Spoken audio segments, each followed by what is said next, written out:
Awesome evening, friends. Welcome back once again. Today we are going to talk about fertilization in plants, or you can say double fertilization. That is what we are going to talk about today.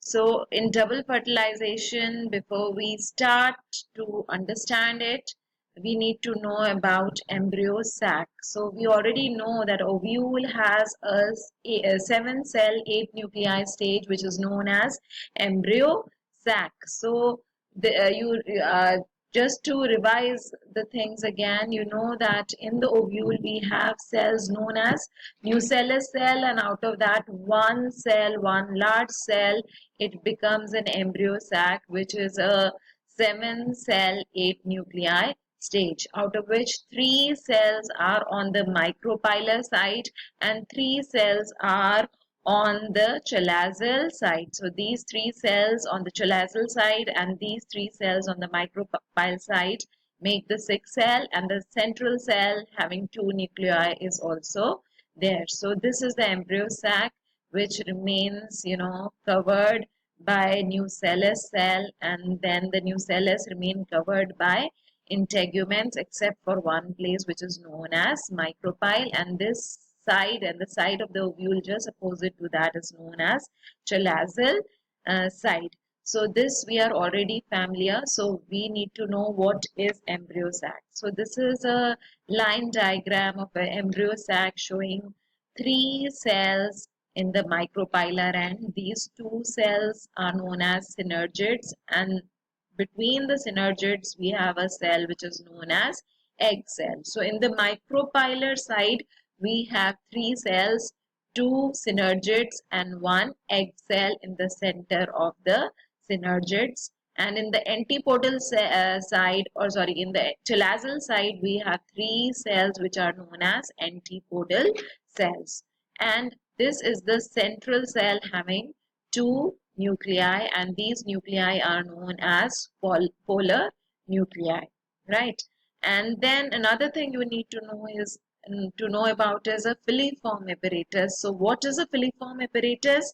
They are, they are finger-like projections in the cell wall of synergids which guide the, entry of pollen tube into the ovule. So we'll talk about this, a little while later. So now moving on to our next slide, this is a slide of a pollen. So this pollen, in 2 cell stage, it has 2 cells. One is a vegetative cell and another is a generative cell. This large cell is known as vegetative cell and its nucleus is known as tube nuclei and tube nucleus, and the smaller cell which floats on the cytoplasm of vegetative cell is known as the generative cell. And now let's look at the next picture. Now this generative cell, its nucleus again divides and it forms, this generative cell divides and it forms 2 cells which are known as male gametes, and their nuclei are known as 2 sperm nuclei. So these sperm nuclei are there, and we have vegetative cell which forms the pollen tube, and its nucleus is known as tube nucleus. So the function of the vegetative cell, the larger cell of the pollen is to form the pollen tube, and its nucleus, tube nucleus, its function is to guide the movement of pollen tube inside the carpel. So now let's look at our next slide. Here you can see that the pollen has germinated. It has formed the pollen tube which is moving through the stigma, style, and finally it is reaching the ovary, and this movement is guided by the nucleus of the vegetative cell which is known as tube nucleus, and followed by the movement of 2 male gametes. Now on reaching the ovule, this tube nuclei degenerates, and this pollen tube, it ruptures and it releases its 2 male gametes into the synergid, in one of the synergid.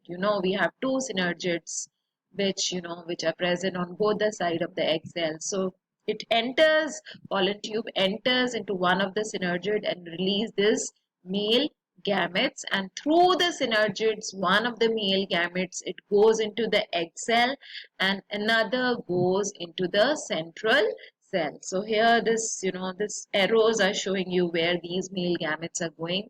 One of the male gamete is going and fusing with the nucleus of the egg cell, and other is going into the central cell and fusing with the two polar nuclei. So this fusing of one male gamete with the egg nucleus, this is known as syngamy, and it results in formation of diploid zygote and the fusion of another male gamete with two polar nuclei.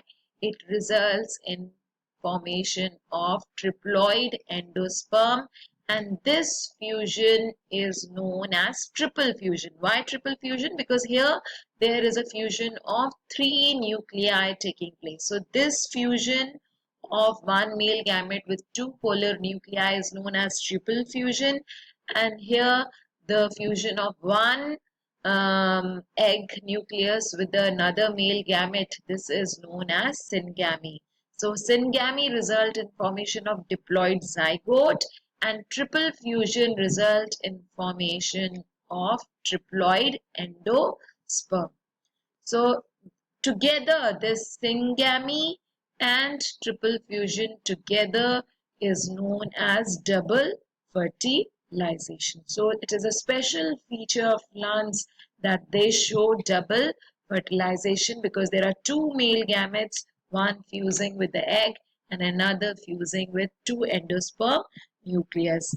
This zygote, what is its fate? This zygote later on forms this zygote. It forms the embryo, and this endosperm, nucleus, later on this cell becomes, endosperm cells, and they form the endosperm. What is endosperm? Endosperm is the food for the growing embryo. The zygote will form the embryo, and this food for the embryo is this endosperm.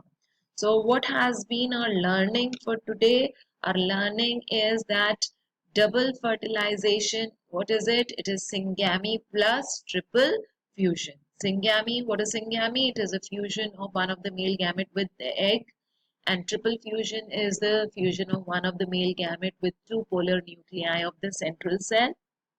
Together it is known as double fertilization.